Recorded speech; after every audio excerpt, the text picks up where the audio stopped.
Welcome to Virtual Physics Labs, episode 1. This is lab 3. Today we're going to be talking about some real physics. In the past 2 labs, what you've been playing with is kind of the ways that physicists will use data. You have looked into statistical error in the first lab, the uncertainty introduced by just statistics. Even in the presence, even if your lab equipment is perfect, you can still get some statistical uncertainty, some fluctuations in your data taking. In the second lab, what we talked about was more systematic uncertainty. This is how well you trust the measurement devices themselves. And that's all very important stuff, and you should always keep that in mind as we go into the next 3 labs. But the next 3 labs are the more exciting things. Now we get into, why are we doing this physics stuff? And it kind of gets down to this one core idea that is everywhere in physics. And it's called conservation. This idea that if you have something, some quantity of stuff, and you put it into a process, it comes back out the other end, and it's always the same amount of stuff. Now this shows up everywhere, not just in physics. It shows up in biology. Everything that flows into the cell comes back out of the cell at some point. All of the energy that goes into a living thing comes out of it in some way.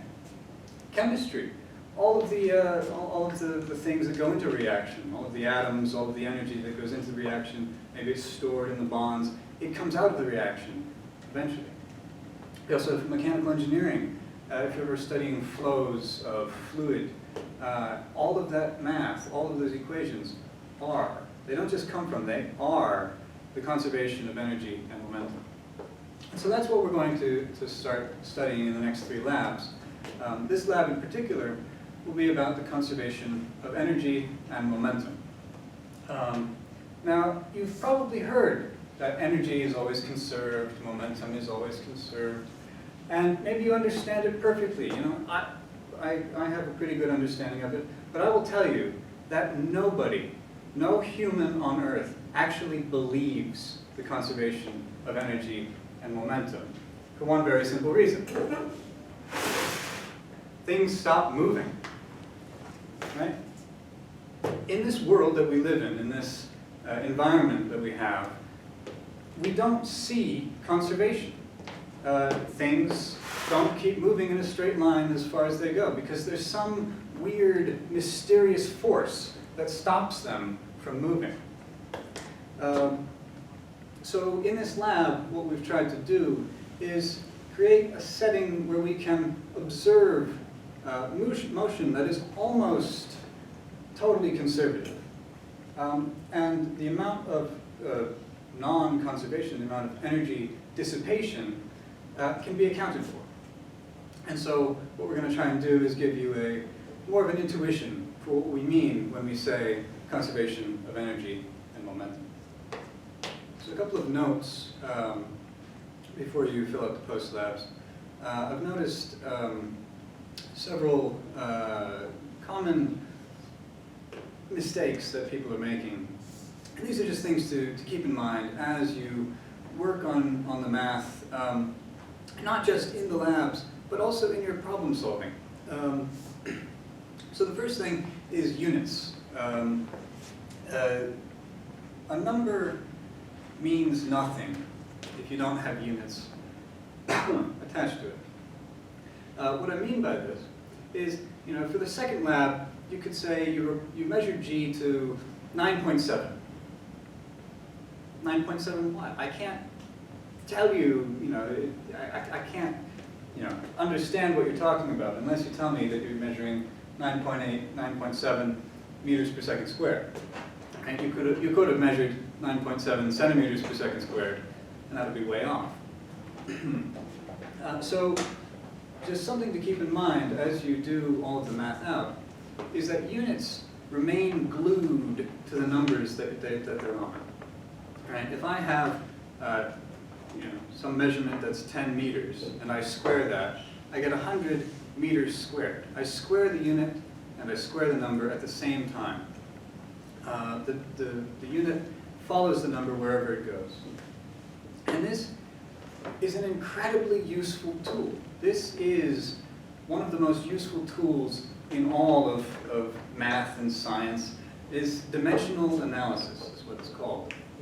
Because it lets you know that if you follow your units through all of your calculations, and you say you're calculating an acceleration, and you know that the units of acceleration should be meters per second squared, but you end up with meters per second, then you know that maybe you should go and double check that you didn't square the time.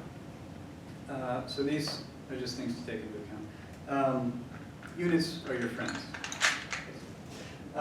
One more thing before we start. Digits. I've noticed a lot of people reporting numbers to insane amounts of digits. 6 decimal places. That's way too many. So when I say I measure something, I say something is 1.72658, right? What I mean when I'm saying that is that I'm confident in every single one of those digits. And we introduced the concept of uncertainty in the first 2 lectures. And that uncertainty is a measurement of how well you don't know that measurement. So for example, if I measure 1.72658, and I give an uncertainty of, say, plus or minus 0.1, what that's saying to me is that I am absolutely certain about these 4 decimal places, these 4 digits, but I'm a little uncertain about that 7 there, which is a little silly. So what we do, and this carries into all fields of science, is if you have a number, if you have a measurement, and you have an uncertainty associated with it, that uncertainty you want to round to either 1 or 2 decimal places. You will never see uncertainties that are more than 2 decimal places because they are uncertain. The next thing you do is after you have your uncertainty, you want to round the measurement to the last digit of that uncertainty. So 1.72658 becomes 1.7 plus or minus 0.1.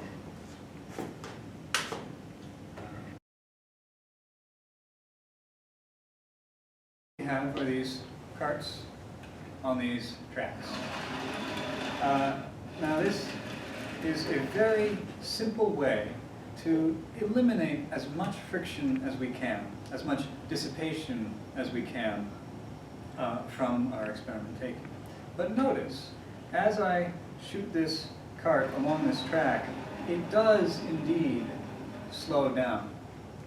So we're going to want to take that into account as we do our measurements for the next few parts of this lab, because we want to be able to account for the losses that this cart is experiencing due to friction. So the first thing we're going to do is we're going to take this launcher and shoot the cart along the track and measure how long it takes to go through this photogate and how long it takes to go through this photogate. Now with the times and with the length of this black rectangle, we will know how long it took to go through each photogate and how far it went through each photogate, and from that we can get a velocity. And from the velocity we can calculate the momentum and we can calculate the kinetic energy of the cart as it travels along the track and how it changes.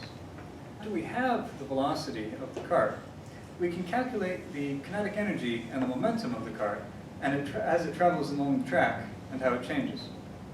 Now in order to do that, notice in the formulas for kinetic energy and momentum, we need the mass of the cart. So we're going to measure that now. Going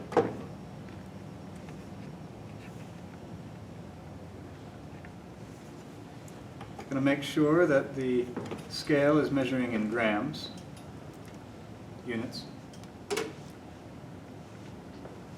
We have 393 grams.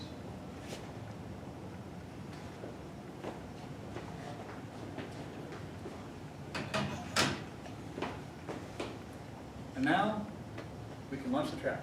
Cart.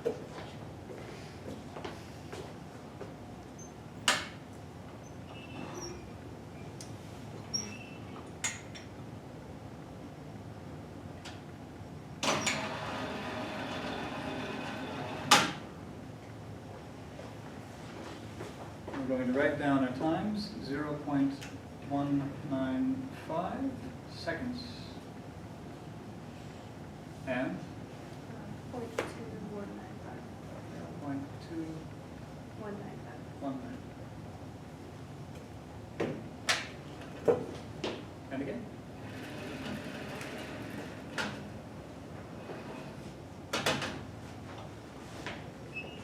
And to reset our timers,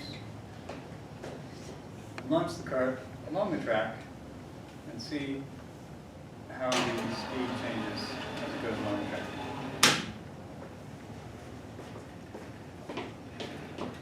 We measure 0.196 seconds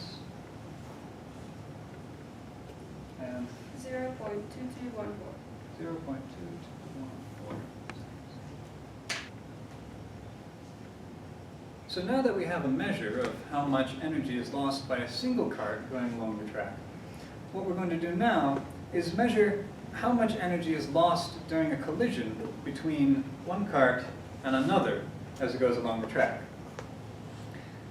Notice that each of these carts has magnets on the ends.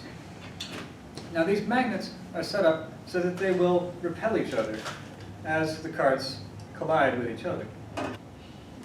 Now if you watch closely, we'll see that the carts in fact do not touch when they collide.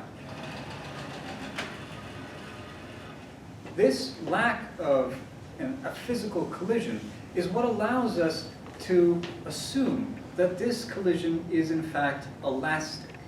And what that means is that no kinetic energy is dissipated during the collision.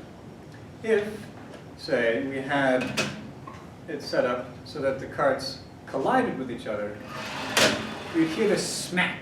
Now that smack, that sound, is the sound of energy dissipation. What you're hearing is the energy being lost in that collision.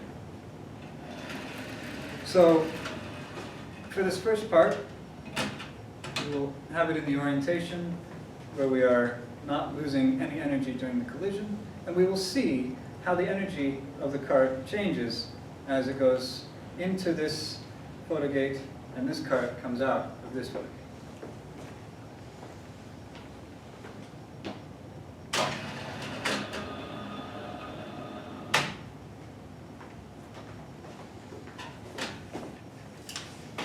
We'll write down our data. We have 0.198 seconds. And 0.2528. 0.252 seconds. Now, in order to fully compare the kinetic energies of these carts, we first need to do one important thing. We measured the mass of this cart, but we did not measure the mass of this one. Now, we might assume that they're the same because they're the same cart, they're the same block, but it's always good to be sure.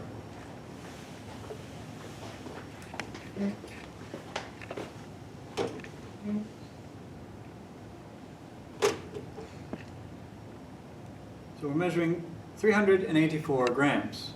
Notice that this is different from the mass measured for this cart. They're close enough that for this collision we can say that they are qualitatively the same. But when you're doing your calculations, make sure you use the real masses of each of these carts, because otherwise everything will be thrown off. So for the next part of the experiment, what we're going to do is reverse the directions of these carts. Because on the other side, these carts have Velcro. And in this case, the carts will, in fact, stick together during the collision. Now what this means is that this is a model of a very good inelastic collision. Now an inelastic collision is one that does not conserve kinetic energy. Just like before when we had the carts arranged so that they smacked into each other and we lost energy from the sound, that is also an inelastic collision. But in this case, the inelasticity of the collision should be very close to an example that you've seen before in lecture. And that's the case of a ball of clay smacking into some other ball and them both traveling together.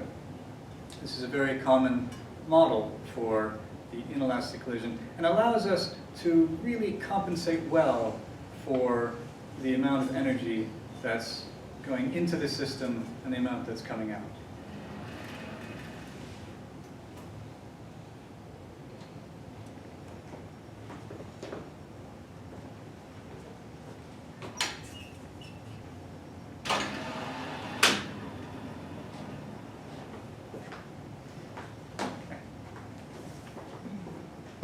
What do we got? We have 0.195 seconds going in. Notice that this is very close to the time that we have measured throughout the experiment. So we're going in with the same amount of energy each time. But what do we got coming out? 0.4611 seconds. 0.4611 seconds. Notice that this second time is much longer than previously. This is kind of a very good indication that something is different, something is qualitatively different about what happened here than what happened in the previous two measurements. Right. For the next measurement, we're going to keep the inelastic arrangement of the last one. But now, we're going to make one of the carts significantly heavier than the other one. And we'll see what happens.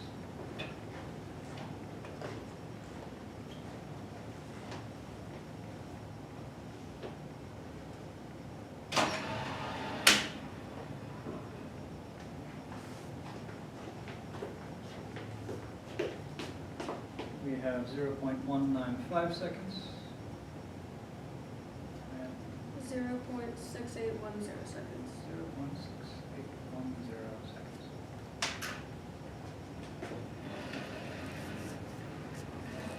So that's what happens if you have the second mass heavier than the first one.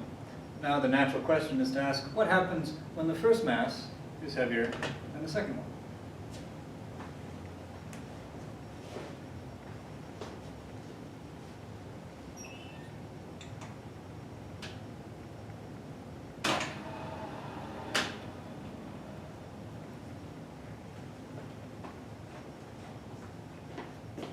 We have 0.321 seconds.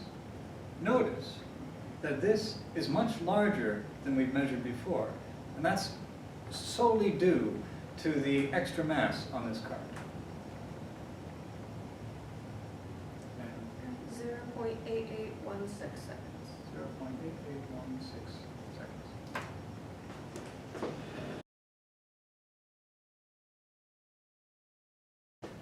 For this next measurement, what we're going to do is investigate conservation of momentum and energy in a different way. What we have here is a ballistic pendulum. What that means is we have this ball bearing, which will stick into this cannon here, and we will shove it down with a ramrod, and we will fire the ball bearing into a pendulum, like so. Notice that the ball comes out of the cannon with some velocity, enters the pendulum with some velocity, and as it enters, it dissipates some energy. That's the sound that you're hearing. This is just like the two carts sticking together.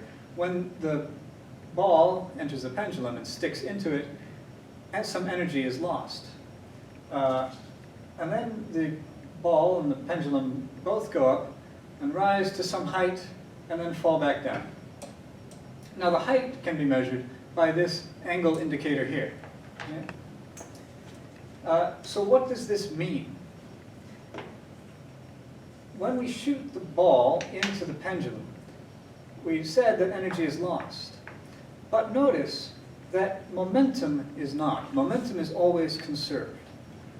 And because of this, we can get a measure of how fast the ball goes into this pendulum by measuring how high it goes. Because during this process, during the rising process, energy is still conserved. Right? After the ball enters the pendulum, energy is conserved from here on out.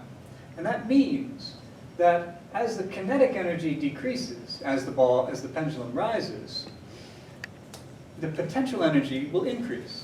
And we can measure that increase of the potential energy by the change in the height of this pendulum, which will show up as an angle. From the change in the potential energy, we can get how much kinetic energy the pendulum started with. And combining all of these with the conservation of momentum, we can get an estimate for how fast the ball came out of the launcher. Now, if we want to estimate a different way how fast the ball comes out of the launcher, what we can do is put it back into the launcher at the same setting and just fire it across the table. Now what this does is, given the equations of kinematics, we can calculate how fast the ball was coming out of the cannon.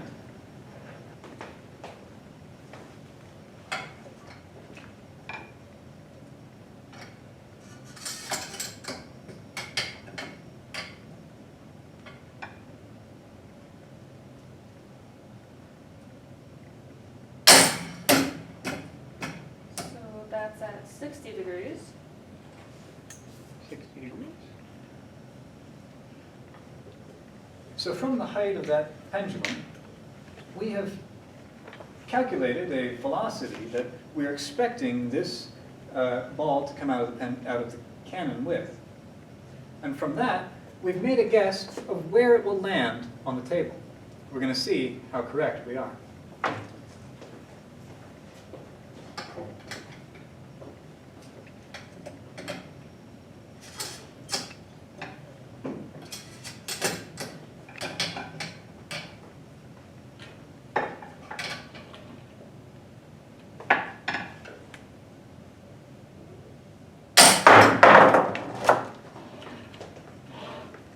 And as you can see, this carbon paper made a mark of where the ball landed on the paper.